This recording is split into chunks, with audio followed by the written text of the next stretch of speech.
Semenjak perselisihan antara pasukan kekaisaran dan kesogunan, pasukan pemberontak bersikeras menurunkan kekuasaan kesogunan yang menurut mereka kejam dan seperti diktator. Pasukan pemberontak ingin kaisar memimpin era baru untuk Jepang dan membawa perdamaian yang diharapkan banyak orang. Akibat hal itu, terjadi pertempuran besar-besaran di daerah Kyoto antara pasukan kekaisaran melawan pasukan kesogunan untuk menentukan siapa pemenang dan yang akan memimpin era selanjutnya. Pada puncaknya, konflik berakhir pada tahun 1868 ketika pasukan pemberontak pembela kekaisaran berhasil mengalahkan pasukan kesogunan dalam pertempuran itu.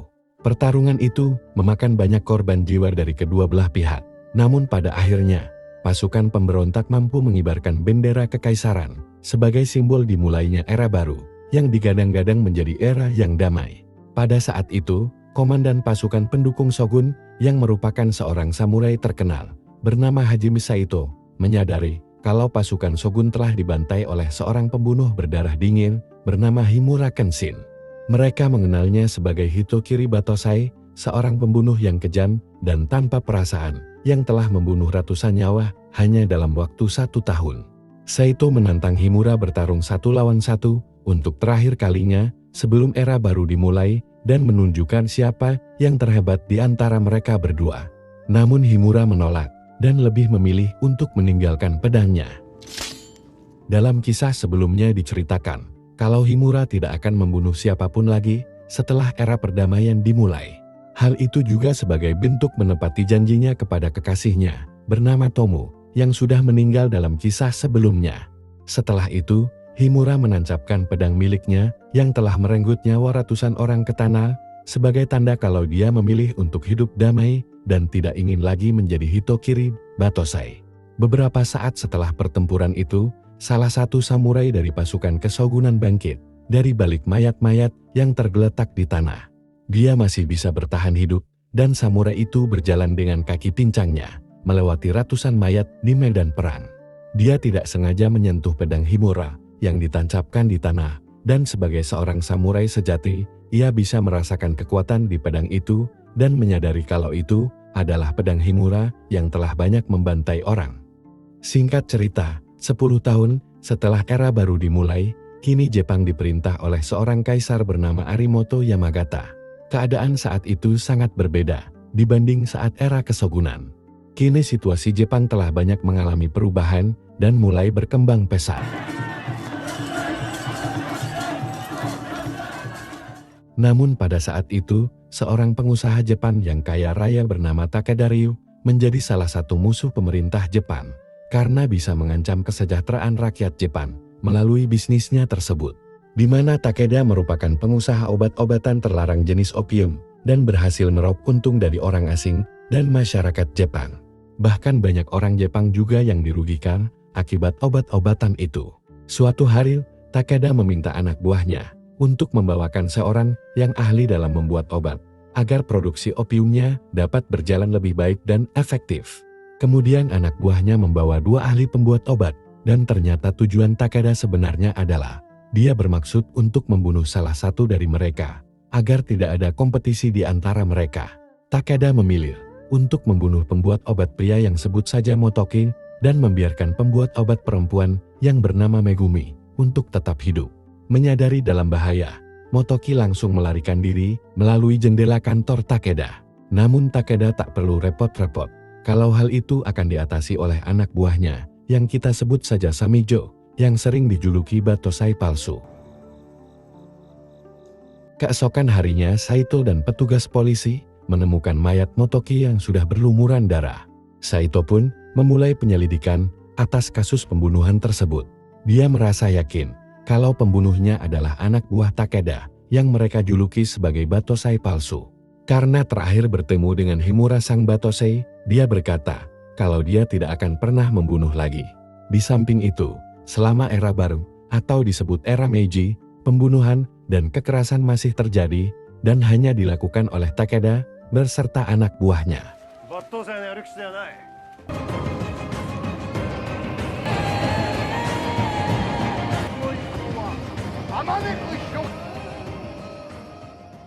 Sementara itu, Himura si Batosai yang asli terkejut saat dia menemukan poster polisi yang sedang mencari Batosai yang telah melakukan pembunuhan itu dan menyebabkan teror di masyarakat. Himura curiga ada samurai lain yang berpura-pura menjadi dirinya dan menggunakan nama Batosai untuk membunuh orang. Namun tak lama, datang seorang wanita yang bernama Kaoru yang tiba-tiba mengacungkan pedangnya ke arah Himura. Kaoru mencurigai Himura karena penampilannya sangat mirip dengan Batosai yang selama ini meneror warga Jepang dan sering sekali membunuh orang tak bersalah. Walau berusaha diserang berkali-kali, Himura hanya menghindari serangan Kaoru tanpa melakukan perlawanan sama sekali.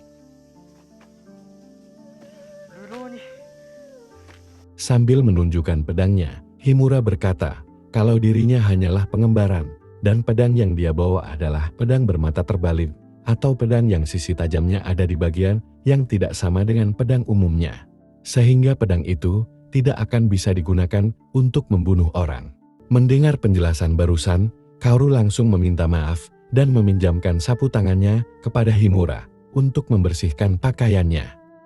Di sisi lain, Saito yang sudah mengetahui dalang dari pembunuhan Motoke adalah Samijo. Dia datang ke markas Takeda untuk memastikannya. Saito mengungkapkan kalau Motoki sebenarnya adalah seorang petugas polisi yang menyamar saat menyelidiki suatu kasus. Namun, karena kurangnya bukti yang cukup untuk membuktikan pembunuhan itu dilakukan oleh Takeda, Saito tidak dapat menangkapnya. Malamnya, Takeda mendapat informasi dari anak buahnya kalau Megumi telah kabur dari markas mereka. Takeda pun langsung memerintahkan Samijo untuk mencari keberadaan Megumi dan membawanya kembali ke markas. Usut punya usut, ternyata Samijo adalah seorang samurai yang selamat dari pertempuran di Kyoto 10 tahun yang lalu. Dia secara kebetulan mengambil samurai milik Himura yang disinyalir memberikan kekuatan pada dirinya. Sementara itu, Megumi memilih bersembunyi di kantor polisi karena dia merasa aman jika dia berada di sana. Tapi sayangnya, tak lama, Samijo berhasil melacak keberadaan Megumi dan mulai membantai secara brutal semua anggota polisi di sana.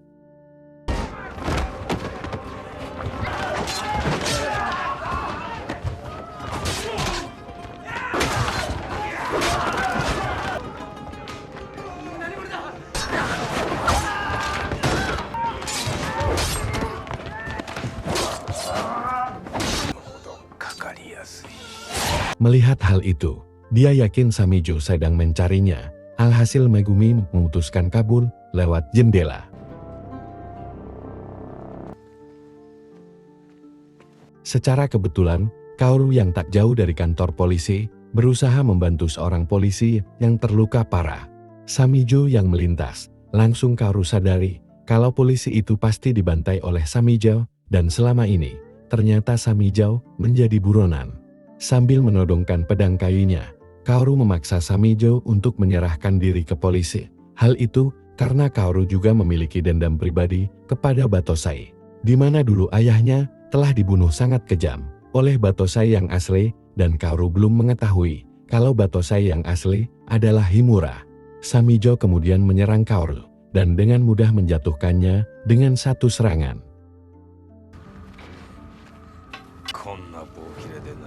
Saat Samijo akan membunuh Kaoru, Himura yang mendengar keributan itu langsung berlari dan menyelamatkan Kaoru.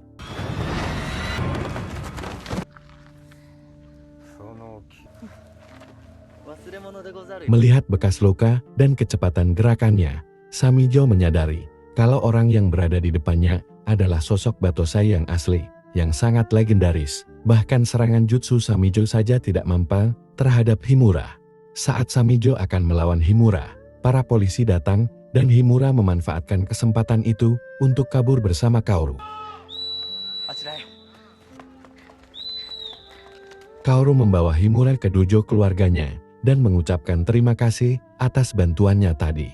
Dia kemudian memberitahu Himura kalau dulu dojo ini adalah sekolah yang dikelola oleh ayahnya. Tetapi setelah Batosai membunuh ayahnya, Kaoru mengubah tempat itu menjadi dojo kecil yang hanya memiliki satu murid bernama Yahiko. Sebelum Himura pergi, dia memperingatkan Kaoru untuk tidak membalaskan dendamnya dan tidak berusaha melawan Samijo. Karena hal itu akan membuatnya mati konyol. Karena sebagai pendekar pedang, dia harus dapat mengukur kemampuannya dengan kemampuan lawannya.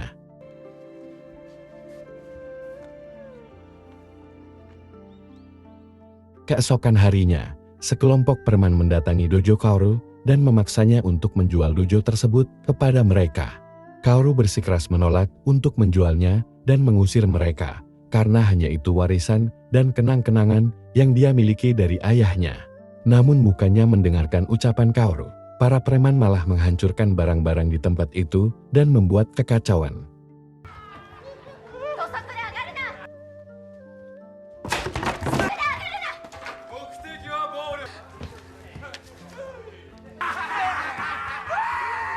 Beruntungnya, Himura datang kembali ke tempat itu dan melawan para preman itu tanpa menggunakan katananya.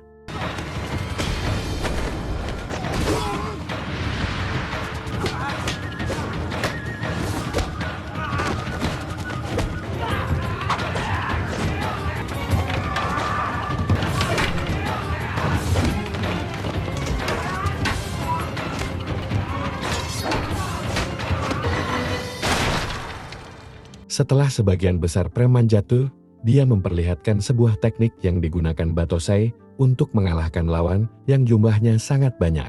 Himura kemudian menghunuskan pedangnya dan bersiap untuk melumpuhkan mereka semua. Semua orang di tempat itu terkejut dengan ucapan Himura barusan, dan mereka menyadari kalau Batosai legendaris yang paling ditakuti di masa lalu sedang berada di hadapan mereka.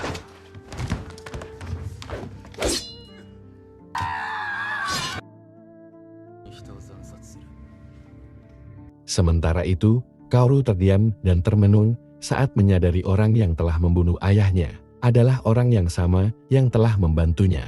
Tak lama kemudian beberapa petugas polisi datang dan menangkap semua orang yang membuat kekacauan termasuk Himura.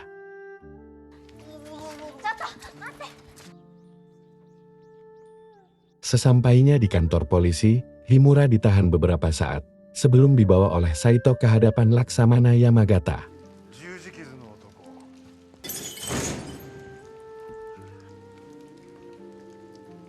Setelah menerima informasi dari Saito, Laksamana Yamagata akhirnya mengetahui kalau Himura adalah samurai pemberontak yang telah membunuh banyak orang untuk mencapai era baru di Jepang.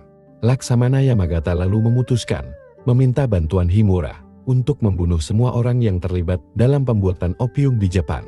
Dia menjelaskan kalau perdagangan opium dapat menghancurkan rakyatnya dan negara, sehingga dia ingin membasmi seluruh pengedar opium sampai ke akar-akarnya. Sayangnya Himura menolak tawaran itu karena dia bersumpah untuk tidak membunuh siapapun lagi setelah era perdamaian tercapai. Mendengar penolakan itu, Saito mengambil pedang Himura dan bertanya sambil meremehkannya, bagaimana cara Himura melindungi orang-orang dengan pedang mata terbaliknya. Himura menjawab kalau dia bisa melindungi orang-orang di sekitarnya tanpa membunuh musuh-musuhnya. Saito langsung menantang Himura bertarung 1 lawan 1 untuk membuktikan kata-katanya.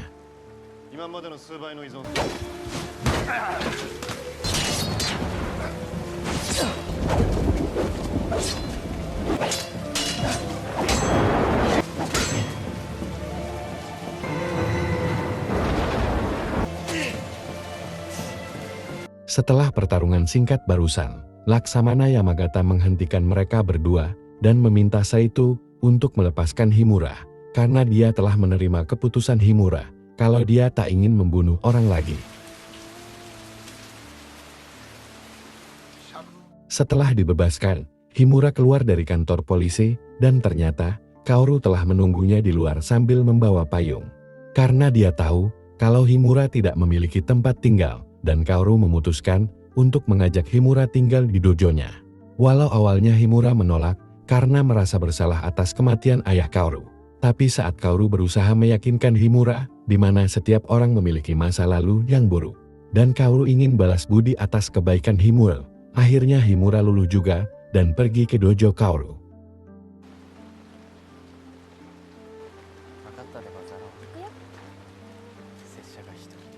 Di sisi lain, Megumi yang sudah beberapa hari kabur dari anak buah Takeda, tanpa sengaja bertemu dengan Yahiko. Sambil menangis, Megumi memohon kepada Yahiko untuk menyelamatkannya dari kejaran para anak buah Takeda. Sesampainya di dojo, Kaoru memberitahu Yahiko kalau Himura akan tinggal bersama mereka mulai hari ini. Tanpa Kaoru sadari, Megumi berada di dojonya karena diajak oleh Yahiko. Kemudian Megumi memperkenalkan dirinya kepada Kaoru dan Himura. Dia memohon agar dirinya dapat tinggal bersama mereka. Hingga akhirnya, Kaoru memperbolehkannya dan dojo tersebut sekarang semakin ramai. Kaoru juga memberikan sebuah baju peninggalan ayahnya agar dapat Himura pakai.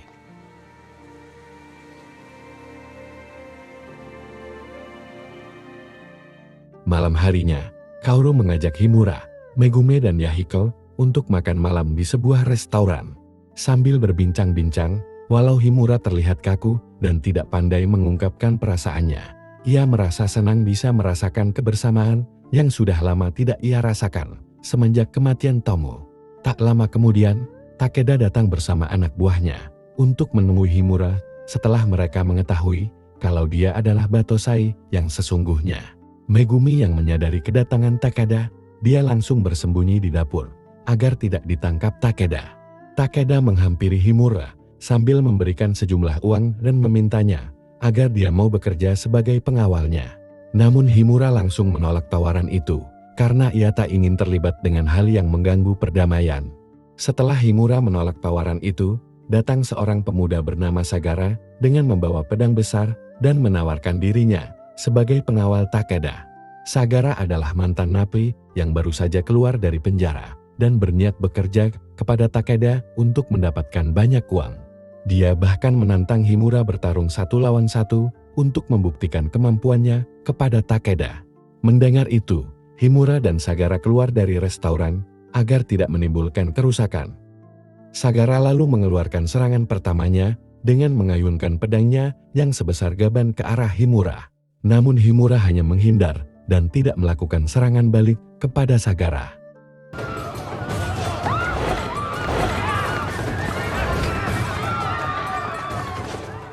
Saat di tengah pertarungan, Himura menginjak pedang Sagara sambil bertanya, apakah petarung tangguh seperti Sagara benar-benar ingin bekerja untuk seorang seperti Takeda? Pertanyaan itu membuat Sagara terdiam dan termenung sebelum akhirnya Himura menghentikan pertarungan dan pergi. Hingga akhirnya, Sagara memutuskan untuk tidak bekerja pada Takeda.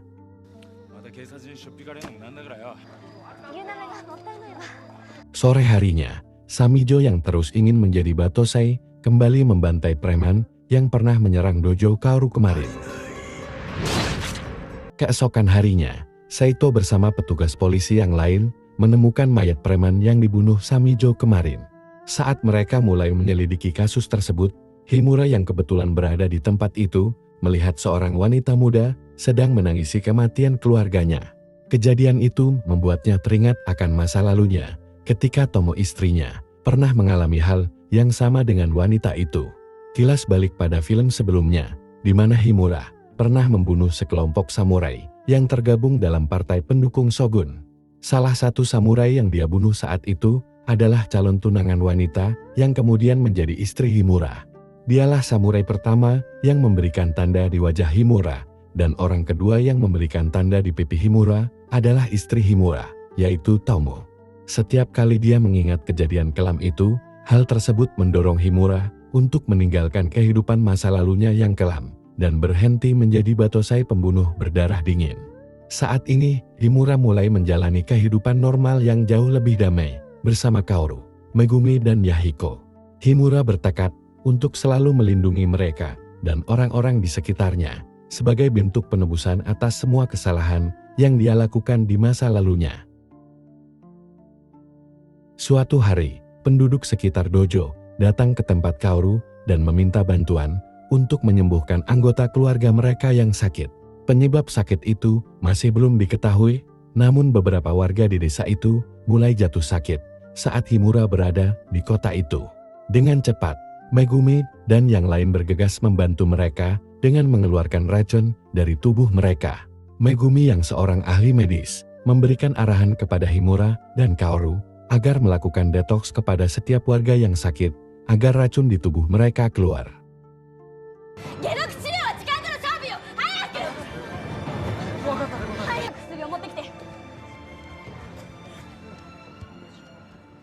Singkat cerita, akhirnya mereka sembuh dan berangsur pulih dari penyakit itu berkat arahan Megumi.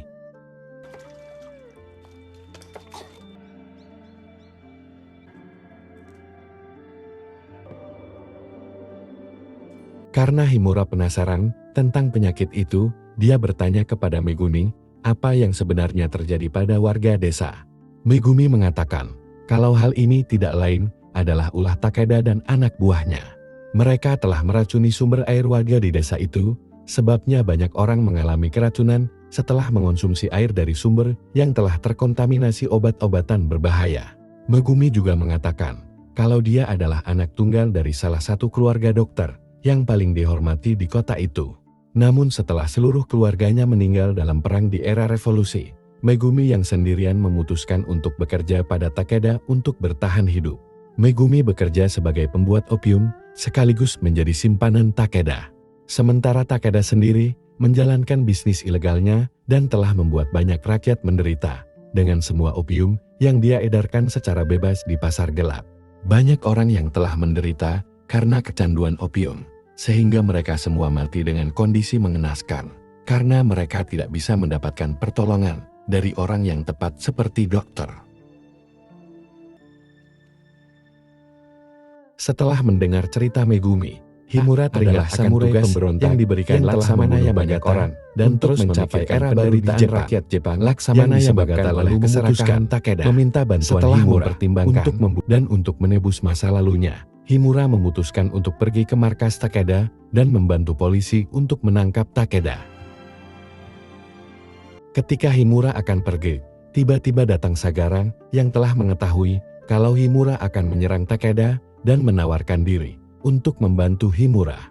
Sebelum mereka pergi, Kaoru tiba-tiba berlari memanggil Himura dan memberitahu kalau Megumi pergi ke markas Takeda seorang diri dengan berpura-pura menyerahkan diri dan langsung membunuh Takeda. Di sisi lain, Megumi tiba di markas Takeda dan disambut dengan baik karena menurutnya dia ingin bekerja untuknya lagi. Tapi saat Megumi mendekatinya, dia menyerang Takeda menggunakan pisau yang dia bawa. Namun sayangnya, anak buah Takeda berhasil menghentikannya dan dia harus mendapatkan tamparan dari Takeda. Tak lama kemudian, Takeda mendapat kabar kalau Himura dan Sagara telah tiba di markas mereka dan berniat untuk membasmi bisnis mereka sekaligus menangkap Takeda. Takeda langsung mengerahkan seluruh anak buahnya untuk melawan mereka sehingga pertempuran sengit terjadi.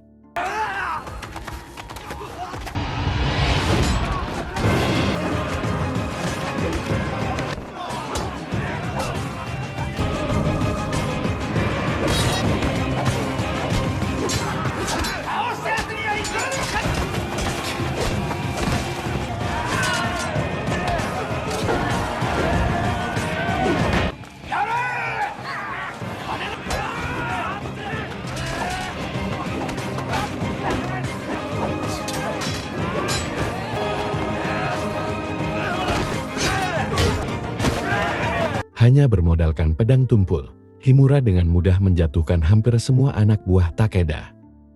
Setibanya di dalam rumah Takeda, Himura dan Sagara menghadapi dua petarung tanggul yang kita sebut Sajawara dan Wiri.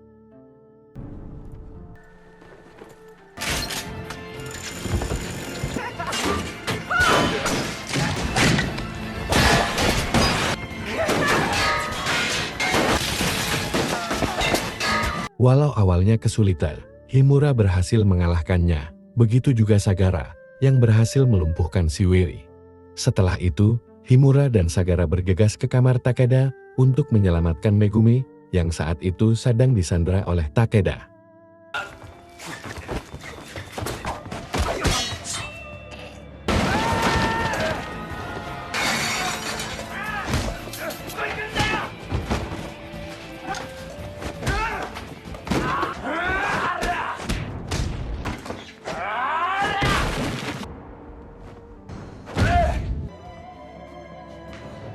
Sesampainya di depan ruangan Takeda, mereka disambut dengan tembakan bertubi-tubi dari senapan mesin yang telah disiapkan oleh Takeda.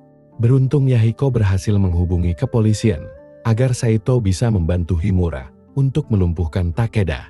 Dengan taktik dan strategi yang diarahkan Saito, mereka akhirnya berhasil menangkap Takeda dan anak buahnya saat itu juga.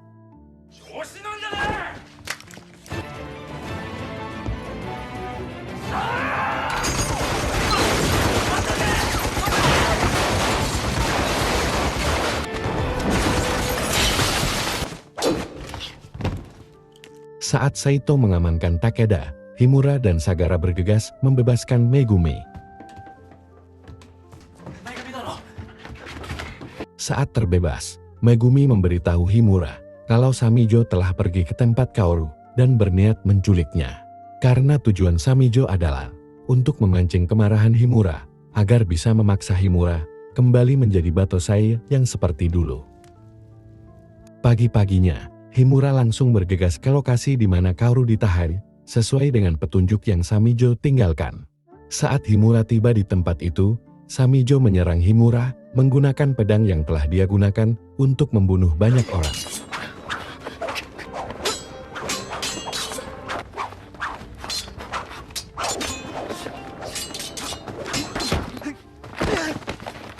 Selama pertarungan, Samijo mencoba memprovokasi Himura agar ia kembali menjadi Batosai yang dikenal sebagai pembunuh berdarah dingin. Samijo bahkan menggunakan jurus terlarang miliknya untuk melumpuhkan paru-paru Kaoru dan memaksa Himura bertarung dengan serius. Samijo mengatakan kalau Himura ingin menyelamatkan Kaoru, maka Himura harus membunuhnya. Setelah Himura bertarung dengan serius, Samijo mulai kewalahan menghadapi Himura hingga mendapatkan banyak luka.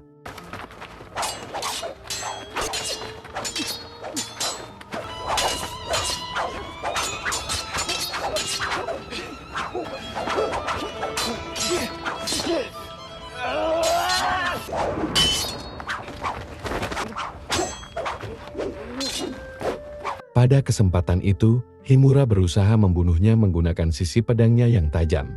Tapi secara tiba-tiba Kaoru berteriak dan memintanya untuk tidak membunuhnya. Karena Kaoru takut kalau Himura kembali menjadi Batosai seperti sebelumnya. Mendengar hal tersebut, Himura akhirnya memutuskan hanya melumpuhkan tangan kanan Samijo. Namun saat Samijo berusaha membunuh Himura menggunakan tangan kirinya, alhasil pedang itu tertancap ke tubuhnya sendiri hingga membunuhnya, dan Kaoru terbebas dari jurus milik Samijo.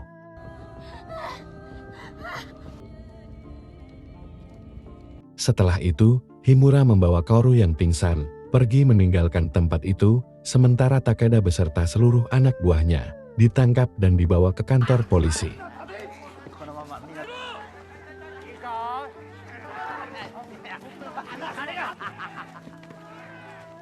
Beberapa hari kemudian, Kaoru akhirnya sadar, lalu panik saat menemukan kalau Himura tidak ada di dojo. Dia takut Himura akan meninggalkannya dan kembali ke kehidupannya seperti dulu. Namun tak lama, Himura kembali dan hanya keluar untuk membeli nasi padang. Melihat itu, Kaoru merasa sangat bersyukur dan bahagia. Mulai saat itu, mereka semua akan menjalani kehidupan yang lebih damai di dojo Kaoru bersama Megumi, Sagara, dan Yahiko.